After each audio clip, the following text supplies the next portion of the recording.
ಕ್ರಿಸ್ಮಸ್ನ ಹಬ್ಬ ಬಂದ್ರೆ ಸಾಕು, ಉದ್ದನೆಯ ಗಡ್ಡ ಬಿಟ್ಟಿರುವ ಕೆಂಪು ಬಣ್ಣದ ಬಟ್ಟೆಯನ್ನು ಧರಿಸಿ ಒಬ್ಬ ವ್ಯಕ್ತಿ ಬಂದು ಮಕ್ಕಳಿಗೆ ಗಿಫ್ಟ್ಗಳನ್ನ, ಕಷ್ಟದಲ್ಲಿರುವಂತವರಿಗೆ ಸಹಾಯವನ್ನ ಮಾಡ್ತಾನೆ ಅಂತ ಎಲ್ಲರೂ ನಂಬ್ತಾರೆ. ಆ ವ್ಯಕ್ತಿನೇ ಸ್ಯಾಂಟಾ ಕ್ಲಾಸ್. ಅಷ್ಟಕ್ಕೂ ಯಾರಿದು ಸ್ಯಾಂಟಾ ಕ್ಲಾಸ್? ಯಾಕೆ ಇವರು ಇಷ್ಟೊಂದು ಫೇಮಸ್? ಇದೆಲ್ಲದಕ್ಕಿಂತ ಮುಖ್ಯವಾಗಿ ಸ್ಯಾಂಟಾ ಕ್ಲಾಸ್ ಹೇಗೆ ಸಾವನ್ನಪ್ಪಿದ್ರು, ಅವರನ್ನ ಯಾರಾದ್ರೂ ನಿಗೂಢವಾಗಿ ಸಾಯಿಸಿದ್ರ ಅನ್ನೋಂತ ಸ್ಯಾಂಟಾ ಕ್ಲಾಸ್ನ ಚರಿತ್ರೆಯನ್ನೇ ಇವತ್ತು ನಿಮ್ಮ ಮುಂದೆ ಬಿಚ್ಚಿಡ್ತಿದ್ದೀನಿ. ಈ ಸ್ಯಾಂಟಾ ಕ್ಲಾಸ್ನ ನಿಜವಾದ ಹೆಸರು ಸೇಂಟ್ ನಿಕೋಲಸ್.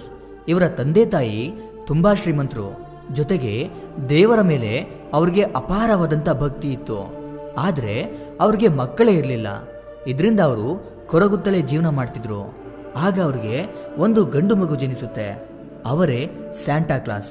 ಆದರೆ ದುರಾದೃಷ್ಟವಶಾತ್ ಸ್ಯಾಂಟಾ ಕ್ಲಾಸ್ ತುಂಬಾ ಚಿಕ್ಕ ವಯಸ್ಸಿನಲ್ಲಿರುವಾಗಲೇ ಅವರ ತಂದೆ ತಾಯಿ ಇಬ್ಬರೂ ಕೂಡ ಸತ್ತು ಹೋಗ್ತಾರೆ. ಇದರಿಂದ ಅಪ್ಪ ಅಮ್ಮನ ಪ್ರೀತಿಯೇ ಕಾಣದೆ ಬೆಳೀತಾರೆ. ಆದರೆ ಯಾರಿಗಾದ್ರೂ ಕಷ್ಟ ಅಂದ್ರೆ ಸಾಕು, ಅವರಿಗೆ ಸ್ಯಾಂಟಾ ಕ್ಲಾಸ್ ಸಹಾಯ ಮಾಡ್ತಿದ್ರು. ಅವರು ಹುಟ್ಟಿದ್ದು ಶ್ರೀಮಂತ ಕುಟುಂಬದಲ್ಲೇ ಆದರೂ ಕಷ್ಟ, ಸುಖ, ಬಡತನ ಎಲ್ಲವೂ ಗೊತ್ತಿತ್ತು.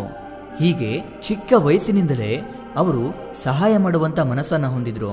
ಆದ್ರೆ ಅವರು ಯಾರಿಗಾದ್ರೂ ಸಹಾಯ ಮಾಡಿದ್ರೆ ಸಹಾಯ ಮಾಡಿದ್ದು ನಾನೇ ಅಂತ ಯಾರಿಗೂ ಗೊತ್ತಾಗಬಾರ್ದು ಅಂತ ಅನ್ಕೊಳ್ತಿದ್ರು.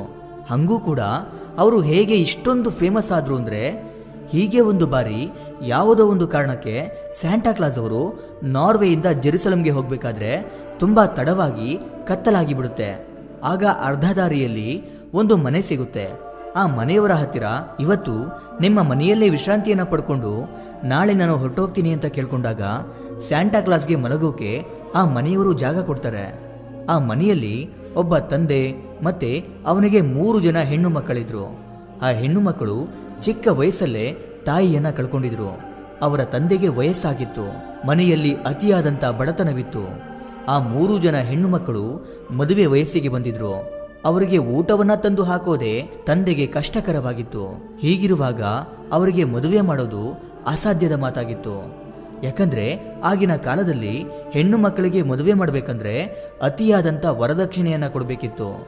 ಅವರಿಗೆ ಸ್ವಲ್ಪ ವಯಸ್ಸು ದಾಟಿದ್ರೆ ಸಾಕು, ಅವರನ್ನ ಯಾರೂ ಕೂಡ ಮದುವೆ ಆಗ್ತಿರ್ಲಿಲ್ಲ.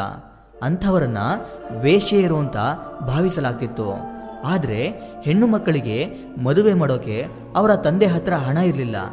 ಅವರು ಮದುವೆ ಆಗಲಿಲ್ಲ ಅಂದರೆ ಅವರನ್ನ ಎಲ್ಲರೂ ವೇಶ್ಯೆಯರು ಅಂತ ಕರೀತಾರೆ ಅನ್ನೋ ಚಿಂತೆ ಕೂಡ ಅವರ ತಂದೆಗೆ ಕಾಡ್ತಾ ಇತ್ತು. ಇದೆಲ್ಲವನ್ನ ಸ್ಯಾಂಟಾ ಕ್ಲಾಸ್ ಅವರು ಗಮನಿಸ್ತಾರೆ. ಇವರಿಗೆ ನಾನು ಏನಾದರೂ ಸಹಾಯ ಮಾಡಬೇಕು ಅಂತ ಅನ್ಕೊಳ್ತಾರೆ.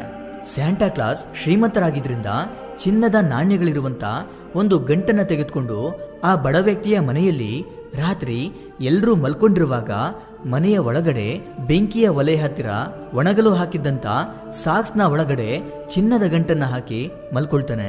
ಬೆಳಗ್ಗೆ ಎದ್ದು ಆ ಚಿನ್ನದ ಗಂಟನ್ನ ನೋಡಿ ಅವರೆಲ್ಲರಿಗೂ ಆಶ್ಚರ್ಯವಾಗುತ್ತೆ.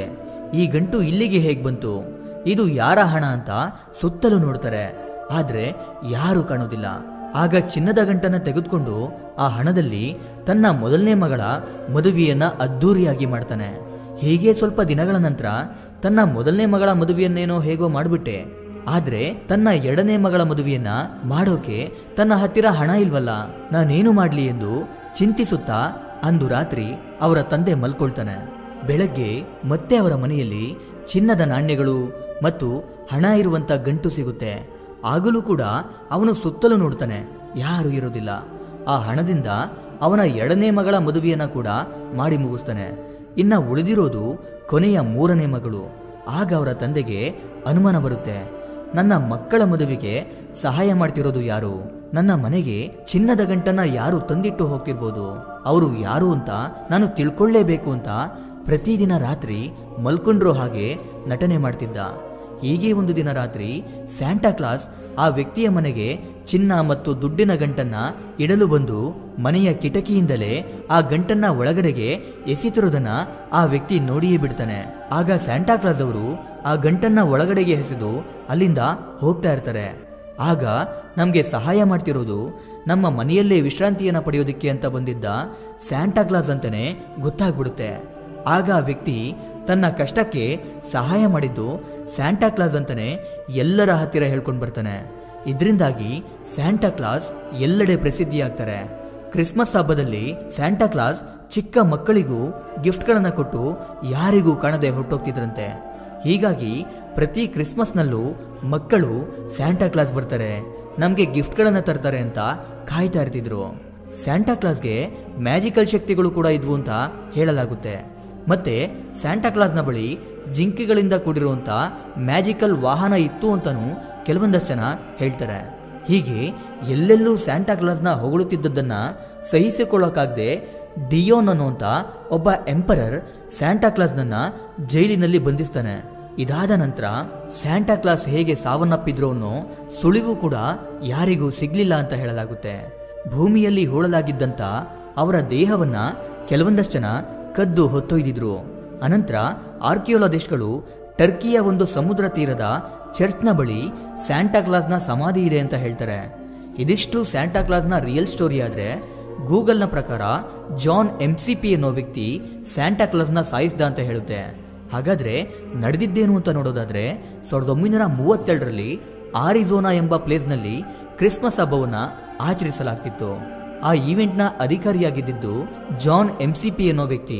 ಆ ಈವೆಂಟ್ನಲ್ಲಿ ಸ್ಪೆಷಲ್ ಆಗಿ ಏನಾದರೂ ಮಾಡಬೇಕು ಅಂತ ಬೇರೆ ಯಾರೋ ಒಬ್ಬ ವ್ಯಕ್ತಿಗೆ ದುಡ್ಡನ್ನು ಕೊಟ್ಟು ಅವನಿಗೆ ಸ್ಯಾಂಟಾ ಕ್ಲಾಸ್ನ ರೀತಿ ವೇಷವನ್ನು ಹಾಕಿಸಿ ಅವನು ತುಂಬ ಎತ್ತರದಿಂದ ಧುಮುಕಿ ಪ್ಯಾರಾಶೂಟನ್ನು ಆನ್ ಮಾಡಿಕೊಂಡು ಕ್ರಿಸ್ಮಸ್ ನಡೀತಿದ್ದಂಥ ಆ ಜಾಗದಲ್ಲಿ ಬಂದಿಳಿಬೇಕು.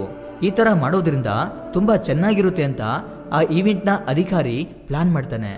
ಆದರೆ ಸ್ಯಾಂಟಾ ಕ್ಲಾಸ್ನ ರೀತಿ ವೇಷ ಹಾಕೊಳ್ಳೋಕೆ ದುಡ್ಡನ್ನು ಪಡ್ಕೊಂಡಿದ್ದಂಥ ಆ ವ್ಯಕ್ತಿ ಅವತ್ತು ಚೆನ್ನಾಗಿ ಮದ್ಯಪಾನವನ್ನು ಮಾಡ್ಕೊಂಡು ಬಂದಿದ್ದ.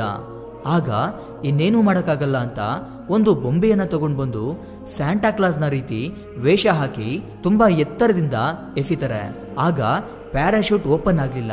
ಇದರಿಂದ ಸ್ಯಾಂಟಾ ಕ್ಲಾಸ್ನ ಬೊಂಬೆ ಎಲ್ಲರ ಮುಂದೆ ಜೋರಾಗಿ ಮೇಲಿಂದ ಬಿದ್ದೋಗುತ್ತೆ.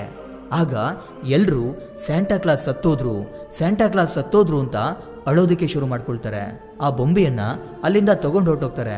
ಆಗ ಎಲ್ಲರೂ ಈವೆಂಟ್ ಅಧಿಕಾರಿಯಾಗಿದ್ದಂಥ MCP ಅನ್ನೋ ವ್ಯಕ್ತಿ ಸ್ಯಾಂಟಾ ಕ್ಲಾಸ್ನ ಸಾಯಿಸ್ಬಿಟ್ಟ ಅಂತ ಮಾತಾಡ್ಕೊಳ್ಳೋದಕ್ಕೆ ಶುರು ಮಾಡ್ಕೊಳ್ತಾರೆ. ಆಗ ಅವನು ಇಲ್ಲ, ಅದೊಂದು ಬೊಂಬೆ ಅಂತ ಎಷ್ಟೇ ಹೇಳಿದ್ರು ಯಾರೂ ಅದನ್ನು ನಂಬಲ್ಲ. ಸ್ಯಾಂಟಾ ಕ್ಲಾಸ್ ಅವರ ಒಳ್ಳೆಯ ಗುಣಕ್ಕೆ ನೀವೇನು ಹೇಳ್ತೀರಾ ಅಂತ ಕಮೆಂಟ್ ಮಾಡಿ ತಿಳಿಸಿ. ಇದಿಷ್ಟು ಇವತ್ತಿನ ವಿಡಿಯೋ. ಈ ವಿಡಿಯೋ ನಿಮಗೆ ಇಷ್ಟ ಆಗಿರುತ್ತೆ ಅಂದ್ಕೊಂಡು ಮತ್ತೊಂದು ಹೊಸ ವಿಷಯದೊಂದಿಗೆ ಮತ್ತೆ ಬರ್ತೀನಿ.